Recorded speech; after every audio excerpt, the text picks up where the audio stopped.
A day in my life as a small affiliate and a small business owner. Hello dear beautiful soul, it's been a while since I uploaded a new video here sa ating business account. Today, samahan nyo akong gumawa ng 5,000 sticker cut na order sa atin ni client. And by the way guys, round cut pala yung order sa atin. So ito, pinapakita ko sa inyo yung dumating natin na mga materials natin. So by the way guys, umorder lang pala ako through online para mas mabilis and para hindi na rin tayo ma-hassle sa alis-alis sa bahay. Nakapag-print na nga pala ako guys ng paunang stickers natin kasi maglalagay tayo ng phototop sa video na to. And as you can see, ang dami pa natin ditong sticker na ginagawa. Ang gamit pala naming sticker guys is itong Quap Matte na brand, and ang cold laminating namin is Quap Glossy din kasi ayun yung gusto ni client. Ang gamit pala nating printer settings dito guys is naka-Epson matte tayo sa paper, tapos naka-high tayo dun sa print quality niya para maganda yung kalalabasan ng sticker natin. Ang gamit pala naming ink dito sa Epson namin guys is pigment ink na Kui brand. Second bulk orders na pala to sa amin ni client, and as you can see guys, ayan yung working area natin and nagpiprint tayo dyan. Tapos syempre as a mother, tignan nyo naman yung house namin, wala pa talagang ligpit-ligpit yan, dami ko pang tupiin. Pero go lang,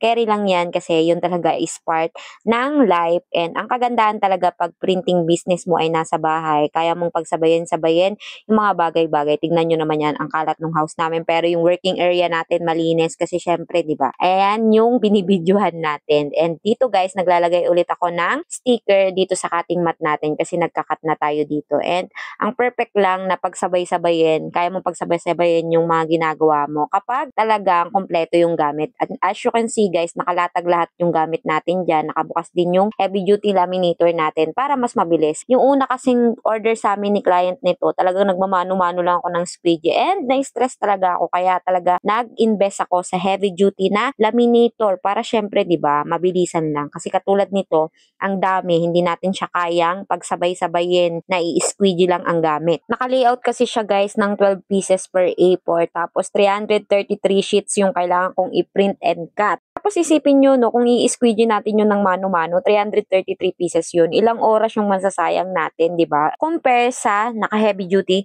laminator tayo. Pero don't get me wrong guys, kasi kami, nagsimula lang din naman kami sa squeegee. Bumili pa nga ako ng Squeegee Pro Max. Hanggang ngayon, gamit-gamit ko pa siya. And as you can see dito guys, para tayong robot kasi one man hand lang tayo. Day 1 to guys ng paggawa namin. And tignan nyo naman, bukas na bukas yung mga ilaw natin. And si Cameo 4 natin. Sakto din guys na ako lang talaga mag-isa nito sa bahay kasi may pasok yung asawa at anak ko. And as you can see guys, wala talagang manggugulo sa akin. Hindi pwede iubra yung chismis-chismis kasi tignan nyo naman ang dami nating ginagawa. Pero dito nga guys, mas na-prepare ko talagang maggawa ng mag-isa. Minsan, lalo na pag-cutting ng round kasi medyo tricky part talaga pag round yung order sa atin ni client. And as you can see guys, upo, tatayo tayo dito. Nung gabi nga guys, tumigil ako mag-print kasi nasira yung printer natin. Meron siyang guhit-guhit. Tapos tiningnan ng asawa ko pero hindi niya rin kaya. Tapos nung day 2 guys, nag-cut lang ako ng mga sticker na natapos nating i-print. Tapos nung day 3 na guys, naganap na talaga kami ng asawa ko ng gagawa ng printer namin. Pero hindi pa rin talaga naayos ni kuya. Nagbayad lang kami ng 2K kasi may pina-align din kami sa kanya dito sa printer natin. Pero dito makikita nyo nga na nagpe-press yung asawa ko ng jersey kasi may nagpa-print sa amin ng 4 na piraso. Heat transfer vinyl pala yung gamit namin dito guys. Tapos kinat namin siya sa Cameo 4 kasi name lang naman yung pinalagay ni client. Dito nga guys, day 5 na tayo and hindi pa rin talaga naayos si Epson L3210 natin. So ang ginawa kong paraan talaga guys para matapos yung 5,000 orders, ginamit namin yung HP Smart Tank namin na printer. Tapos sinanap ko talaga yung kulay, nagpa-edit talaga ako para matapos to. Inabot ako guys ng 1 week sa paggawa ng 5,000 sticker cut na to kasi ang dami pa naming tinimpla sa settings niya para mahanap yung kulay,